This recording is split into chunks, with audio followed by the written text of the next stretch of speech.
Faqat no'xat bilan O'z ovqatni o'zi qildingiz, men akalarga tushuntirib olaysiz mana. ha, ovqat sho'rvani ma'qul no'xat solib qo'yishdi. Endi qaynatma sho'rvada voha tomonlarda shu no'xat solishadi, boshqa no'xat kuchli narsa va chiroyli narsa. Karishkadan yaxshi, lekin karishka ham bor. Qaynatma sho'rvada albatta bo'lish kerak va sholg'om bo'lmasa bu qaynatma sho'rva emas. Sholg'om bo'lish kerak. Karishka endi keyin kirib kelgan nima? Baribir karishka oldingi ota buvasi yeb kelgan deb tushunamiz, lekin ota buvamiz karishka yemagan, faqat sholg'om va sabzi yegan.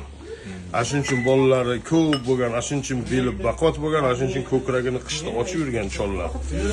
Endi to'g'ri dumba ham yegan, lekin sholg'om yegan. Sholg'om buni o'qib olinglar, men aytsam hali qo'pollik bo'lib ketmasin. Farzandi ko'p bo'lish uchun sholg'om yeyish kerak shu.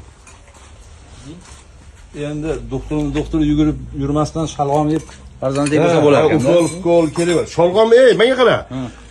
Eshitinglar, sholg'ommi kerak bo'lsa, men xominimni to'rkadan o'tkazib, o'sha salafanga qo'yib turib, shuni yopishtiring. Leboy yopishtirgan joyingizni 2 ta 3 ta qavat terisini ko'chirib tashlaydi.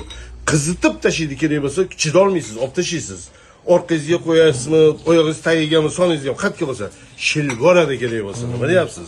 O'ta kuchli sholg'om. Shuning uchun sholg'omni yeyish kerak. Ha. Ya. Bu piyoz qilmaydi ularni.